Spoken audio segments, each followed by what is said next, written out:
last week on Legally Kidnapped. Good evening. Our top story this week. Representative Michelle Bachmann's foster care caucus wants to make bouncing kids from one school to another easier by taking away a biological parent's rights to prevent the use of those records by CPS agents. In California, the 13th annual Get on the Bus event takes place, bringing more than 1,000 kids to visit with their moms and dads in prison. The California Assembly adds athletic coaches to its list of mandated child abuse reporters. And in Indiana, a 3-year-old sings Ain't No Homo's Gonna Make It to Heaven at his church, leading to death threats against the pastor. A new report finds that in the United States, more kids than ever before are living with relatives other than their parents, and suggests that the government should do more to help them manage. In Arizona, the courts are being flooded with CPS cases as they deal with an increase in the number of foster children in the state who end up being stuck in foster care limbo because the courts just can't keep up and resolve their cases quickly. In Maine, critics are concerned with a lack of oversight in the state's guardian ad litem system,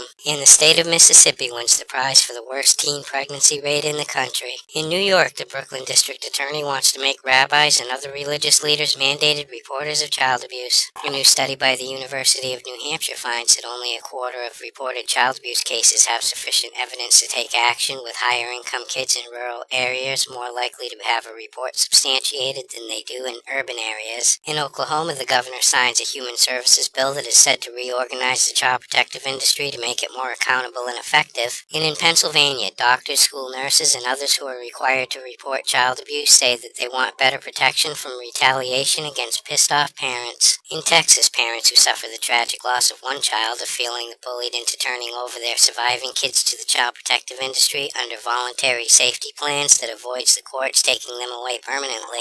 The Texas Attorney General says that mandatory reporting laws do not apply to adult patients who reveal that they were child abuse victims in therapy. And a new study by the Stanford University's Department of Psychology finds that when judges are sentencing young lawbreakers for crimes, race matters, with white children being less likely to receive harsh sentences than blacks. In China this week, social workers who are specializing in CPS Gestapo type of activities are being seriously exploited, facing heavy workloads, long hours, and an inability to protect themselves. In India, the juvenile justice system is being criticized for not protecting the rights of 500,000 kids in the capital. 64 kids are languishing in children's homes in India while they wait for escorts to accompany them back to their home states. As other countries are tightening their reins, Africa is becoming the new frontier for international adoption, sparking fears that agencies are pressuring poor mothers into giving up their kids.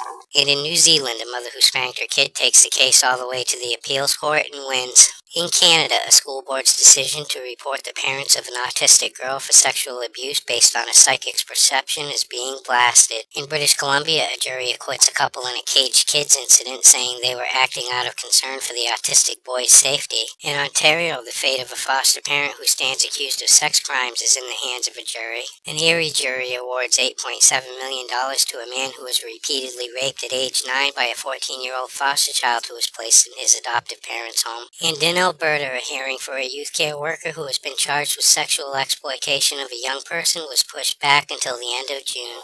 In Australia, a 10-year-old runs away from her 21st foster home and gets hit by a car and killed. And the South Australian Premier is claiming that the rates of sexual abuse in Indigenous communities is greatly exaggerated. In England this week, an ad designed to recruit foster parents is receiving criticism due to the caption, which reads, "Now no one can beat me." Children in the British foster care system are 3 times more likely to run away than those living at home, leaving some to claim that the government is failing runaways. The practice of building children's homes in low-cost areas in order to save the government money is putting foster kids at risk. And the Cumbria County Council sends private child welfare information to the wrong family. In sports this week, former NBA star Dennis Rodman gets sentenced to community service for not paying his child support. Then the judge issues a restraining order against him, barring him from seeing his ex-wife or kid. Former heavyweight boxing champion Evander Holyfield apparently owes $372,000 in back child support, and he maybe ended up heading to jail. Jerry Sandusky's accusers are requesting to remain anonymous, and although he's still asking for delays, his case is supposed to go to trial next week. In Alaska this week, a couple is charged with stealing $800,000 from their adopted son, who won the money in a state settlement after they failed to protect him. In Colorado, the foster mother of a man charged with kidnapping and sexually assaulting an 8-year-old girl has pleaded guilty to a lesser charge of perjury. In Maryland, a 16-year-old kills his adoptive father. And in Vermont, a school teacher who is also a registered foster parent gets busted for propositioning a 14-year-old student off school grounds. In California, the real mother of 2 kids who were abused and tortured by their adoptive mother is now fighting to get them back.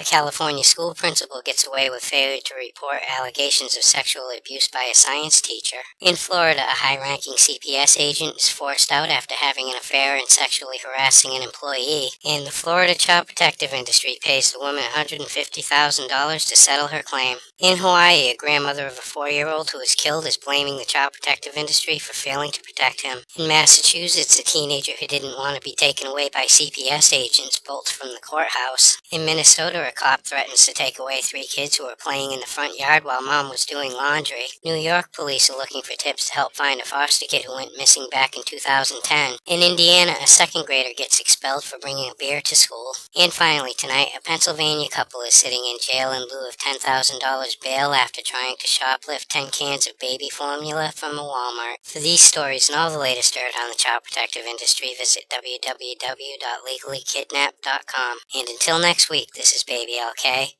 Over and out.